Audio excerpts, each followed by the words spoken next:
A John Wick sequel with Morpheus dressed as a hobo?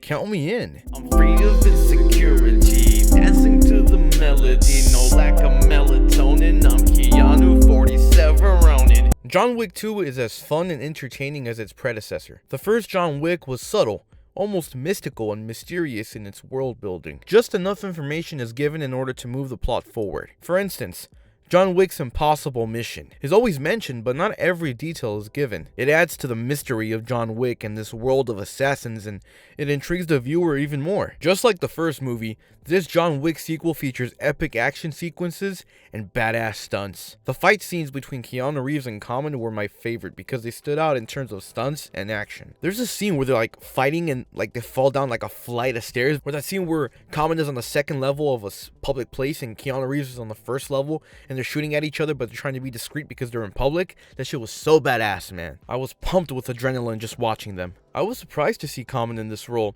Usually musicians and rappers who act aren't always the best on screen, but Common did a great job and played a badass assassin. For some reason I thought Common was Exhibit from Pimp My Ride. Different rappers. So Morpheus was in this movie, and that was definitely a nod to the fans of The Matrix. I mean, to see Laurence Fishburne and Keanu Reeves back on the big screen is a real treat, man. His character was fun and interesting. He played the leader of a group of assassins who double as the homeless in New York. What an interesting ass idea, man. I was just waiting for Fishburne to offer Reeves a blue or red pill so they could trip balls and go. This movie featured a more talkative John Wick. In the previous movie, there was less dialogue and more brooding from Reeves. I guess because he was in mourning, it makes sense. Although we still get plenty of that in this movie, John Wick has more dialogue. That's not a gripe or anything, it's just something I thought was different. It's called character development. What I didn't enjoy as much was the main villain. He wasn't as memorable as Alfie Allen. In the first John Wick, the audience hated Theon Greyjoy because he killed a dog and stole Keanu Reeves' car. So you definitely wanted to see Wick kick his ass. There was nothing about the villain that intrigued me this time around. He was just an Italian guy with a lot of money. I thought the sister was more badass and intriguing,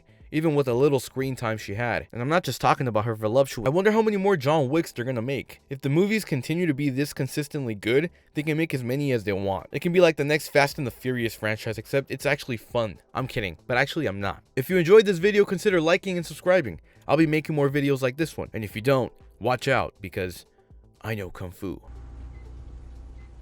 Show me. Gotta go to sleep.